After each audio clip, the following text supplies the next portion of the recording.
জনতা কারফিউয়ের দিন চা খেতে বেরিয়েছিলেন মৃদুল বাবু। তার সেই কথা, আমরা কি চা খাবো না, খাবো না আমরা চা, নিমেষে ভাইরাল হয় ইন্টারনেটে।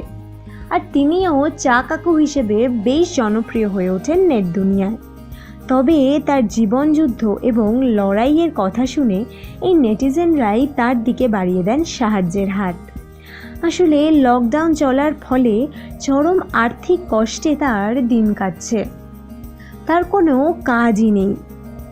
চা কাকুর খবর পৌঁছয় মিমির কানেও, আর শোনা মাত্রই তার সারা জীবনের অন্ন সংস্থানের দায়িত্ব নিয়ে ফেলেন মিমি। তার কাছে পৌঁছে দিয়েছেন খাবার এবং প্রয়োজনীয় সামগ্রী। এছাড়াও ভিডিও কলে তার সঙ্গে কথাও বলেছেন অভিনেত্রী। চা কাকু আসলে চা খেতে ভীষণ ভালোবাসেন, তাই উপহার হিসেবে এক প্যাকেট চাও পাঠিয়েছেন তার কাছে, যাতে এই লকডাউন চলার কদিন তিনি বাড়িতে বসেই চা খেতে পারেন। আনন্দবাজার ডিজিটালকে মিমি জানান যে চা কাকু যেহেতু যাদবপুরেরই বাসিন্দা, তাই মিমির পেজেই এই ব্যক্তির বিষয়ে অনেকে জানান। তারপর তার অফিস থেকেই তার ঠিকানা খুঁজে বার করা হয়।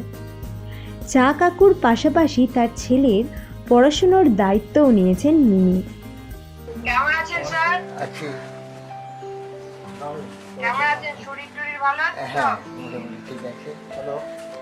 ঠিক আছে, আপনার জন্য চাল ডাল খাবার কিছু পাঠালাম এবং চা পাতাও পাঠাচ্ছি। আচ্ছা। চা খাওয়ার জন্য বাইরে যাবেন না, কেমন? ঠিক আছে, ঠিক আছে। আর যখনই কিছু দরকার পড়বে আমার লোকের নাম্বার দিয়ে দেবো, সেখানে ফোন করবেন।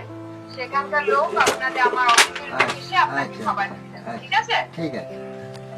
এমনি শরীর ভালো আছে? শরীর ঠিক আছে। ঠিক আছে, ভালো থাকবেন।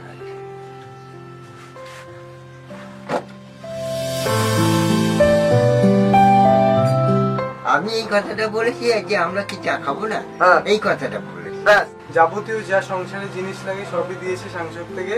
অসংখ্য ধন্যবাদ মিমিদি, তোমাকেও অসংখ্য ধন্যবাদ। ছেলের একটা কাজ চাই, বাস, আর কিচ্ছু চাই না। লকডাউনে আমরা বাড়িতে বসেই চা খাবো, সবাই তোমরা বাড়িতে বসেই চা খাও, বাইরে বেরোবো। সুস্থ থেকো, ভালো থেকো, এইটুকুনি আশীর্বাদ করি আমরা।